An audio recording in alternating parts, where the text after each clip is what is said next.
Pendant près d'un an, Loïc, notre rêve d'Antilles, va naviguer entre les 40e et les 50e au sud de l'Argentine et du Chili, en Patagonie. À la rencontre d'une nature sauvage et puissante, dans des conditions de navigation exceptionnelles.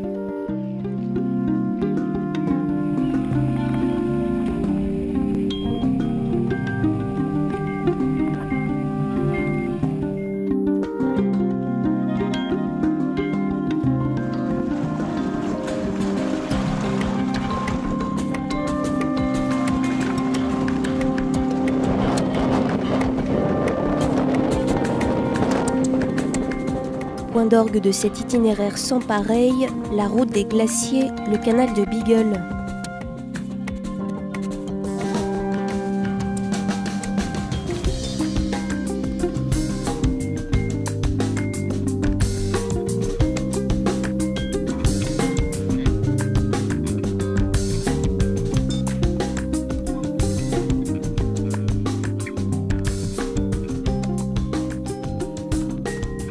L'été austral touche à sa fin.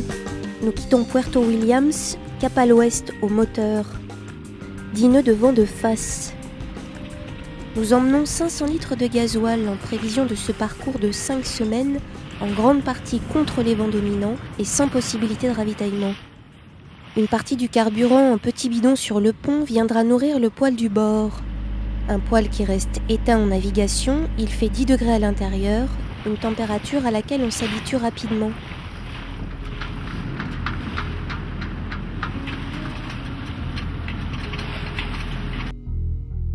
Après 11 heures de navigation, nous entrons pour ce premier mouillage dans la baie de Yendegaia. Un couple y réside, c'est l'un des derniers territoires habités avant le désert humain qui s'étend vers l'ouest jusqu'à Puerto Natal. Fabien, notre ami argentin, équipier sur ce parcours, attire notre attention vers 2 formes noires qui troublent la surface de l'eau.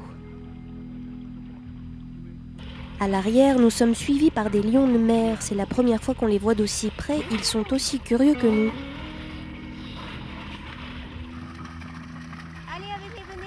Mes encouragements puérils ont l'air de bien fonctionner sur les baleines.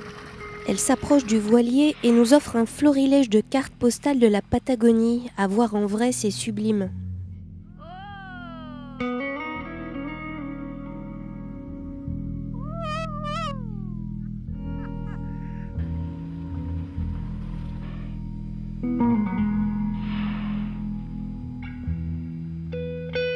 I think it's the humpback whale, and I think there are 3, but some years there are definitely Je pense more. que ce sont des baleines à bosse. Je pense qu'elles sont 3, mais certaines années, elles sont beaucoup plus nombreuses.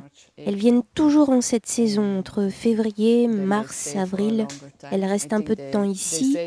On dit qu'elles viennent se nourrir et qu'ensuite elles retournent plus au nord. Anémie est belge. Elle habite depuis 7 ans dans cette cabane de bois et de tôle devant laquelle nous avons ancré Loïc, au pied de la cordillère d'Arwin, dans la baie de Yendegaia. Après 8 ans de voyage en voilier, Anémie décide de poser ses valises ici.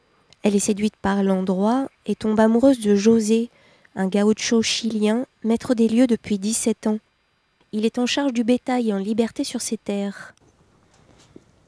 Il doit y avoir plus de 600 chevaux sauvages.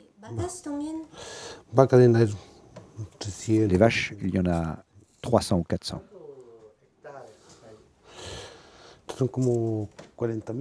À peu près 40 000 hectares.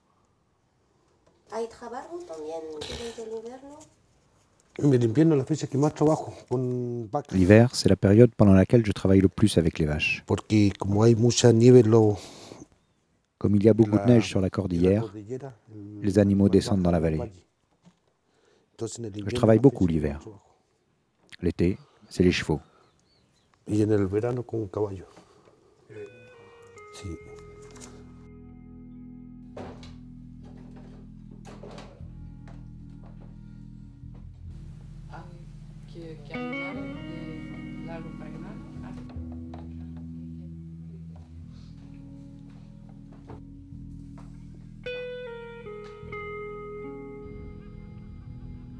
Quelques mois après notre passage, le riche propriétaire de ces terres en fera don au gouvernement chilien.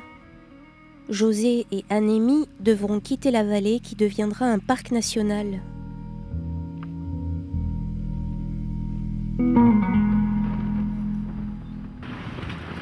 Les prévisions des Gribes annonçaient pour ce matin 20 nœuds d'ouest. Sur le terrain, c'est un peu plus. Au loin, une goélette au portant file sous trinquette seule vers Ushuaia. Nous allons dans l'autre direction. Pas la peine d'essayer de lutter contre ce vent et cette mer. Les 50 chevaux de notre moteur n'arriveraient à rien contre ces vagues.